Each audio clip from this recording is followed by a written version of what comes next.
The work that we've done to invest in our communities here in CD1 is a spectrum of responses and services. There are a few things that we've moved forward in this last legislative cycle.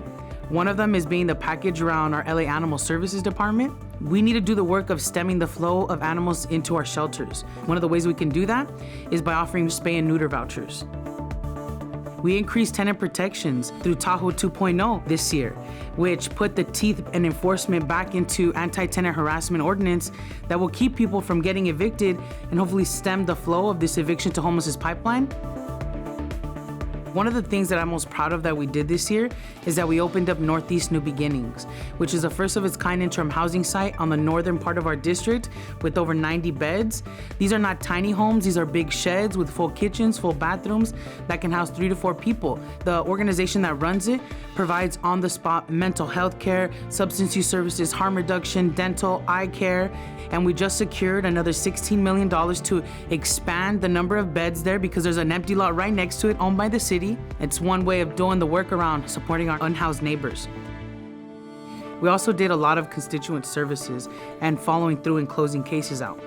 This past year, we've closed 1,900 street service requests that have come in. Safe street infrastructure and safe streets are just something that I didn't think were gonna be a top priority for our district.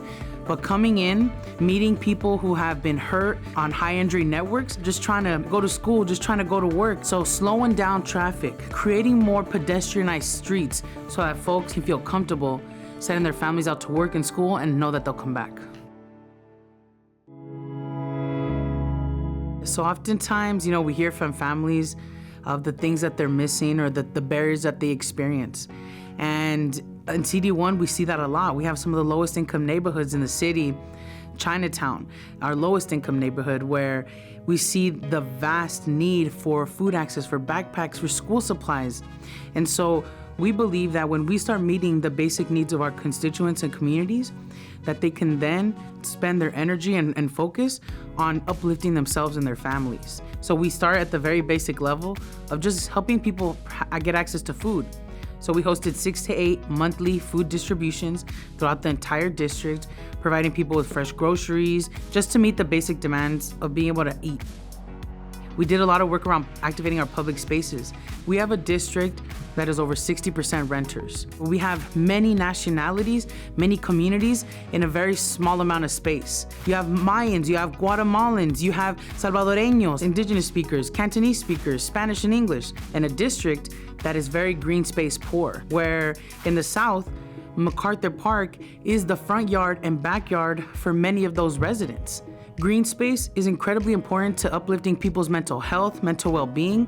So investing in the infrastructure, investing in the beauty, and activating those spaces with culture, people, concerts, events like Música en Poemas, launching the Maya Corridor. And so anything we can do to make folks feel welcome, make them feel connected, it's important for us that our community sees themselves in the work that the city's doing. And so that's just one of the things that we're doing around delivering constituent services that is a part of the entire spectrum of what we're bringing in to enhance people's lives, from food to the infrastructure to activating public space. Follow us on Facebook, Instagram, and X at CD1 Los Angeles. We also have a bi-weekly newsletter that I urge everybody to sign up for, where we share all the events that are happening, resources, pets that are available for adoption, updates on all the legislative work we're doing. And you can sign up on our website at cd1.lacity.gov